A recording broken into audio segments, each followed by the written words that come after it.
In talking about the dualist nature of our two-party domination in U.S. politics, I want you to think about whether it's working for us, what the pros and cons are of a dualist nature, two-sided party domination. Since the ratification of the Constitution in 1787, the U.S. has had a two-party system for all but about 30 years in total. This historical record stands in marked contrast to the experience of the many nations that have third parties. A third party is a political party organized as opposition or an alternative to the existing parties in a two-party system. Many countries even have multi-party systems. The United States two-party system has had two contradictory influences on people's civic engagement. On the one hand, the dominance of only two strong political parties through most of American history has made it easy for individuals to find avenues for becoming civically engaged. Further, at various historical points, political parties have worked for the outright extension of political rights to groups that were excluded. Although often with the foremost aim of bolstering their core supporters. On the other hand, the dominance of just two political parties that tend to be ideologically moderate discourages the political participation of some people, particularly those who are strongly ideological. Although the grip of the United States two-party system is frustrating, the people who support a greater diversity of parties, the reasons for the two-party system, are numerous and difficult to change. Historically, many issues of the United States have been dualist or two-sided. For example, the debate over the ratification of the U.S. Constitution found people with two basic opinions. On the one side, the Federalists supported ratification of the Constitution, which created a federal government that separated powers among three branches and shared power with state governments. They were opposed by the Anti-Federalists, who campaigned against ratification of the Constitution, supported stronger states' rights, and wanted to see states and individuals enjoy greater protections. This split provided the initial structure for the two-party system, and a multitude of issues followed the format. Political scientists asserted that the dualist nature of voter alignments or cleavages, and cleavages are important issues to the voters, shapes how political parties form. In particular, these alignments or cleavages concern the character of the national fabric. For example, should religious ideals or secular notions prevail? And they are determined by function, business versus agrarian interests, for example. These cleavages shaped party formation during the 19th century, when the dualist nature of conflict continued to be in evidence in public affairs. Some states wanted slavery. Other states opposed the peculiar institution of human bondage. In some states, commercial and industrial interests dominated. In other states, agricultural interests held the reins of power. Immigrants, often Catholics, controlled the politics of some states, whereas native-born Protestants held sway in others.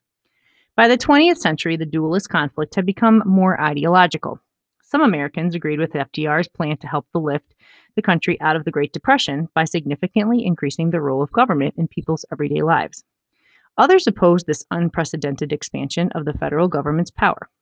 In later decades, debates over civil rights and women's rights demonstrated the continued dualist nature of conflict in American society and culture.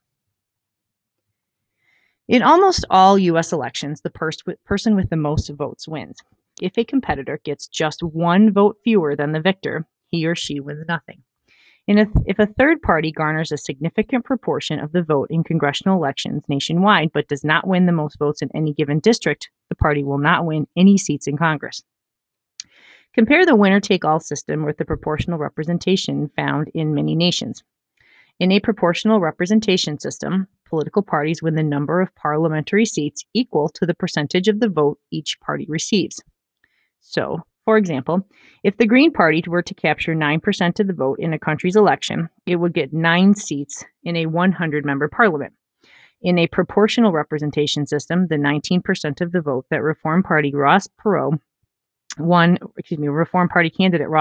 in the 1992 U.S. presidential election would have given the Reform Party about 85 seats in the House of Representatives. So I want you to think about whether you are a proportional representation or a winner-take-all person. In nations with proportional representation, third parties, which we consider in more detail later on, are encouraged because such parties can win a few seats in the legislature and use them to further their cause and broaden their support.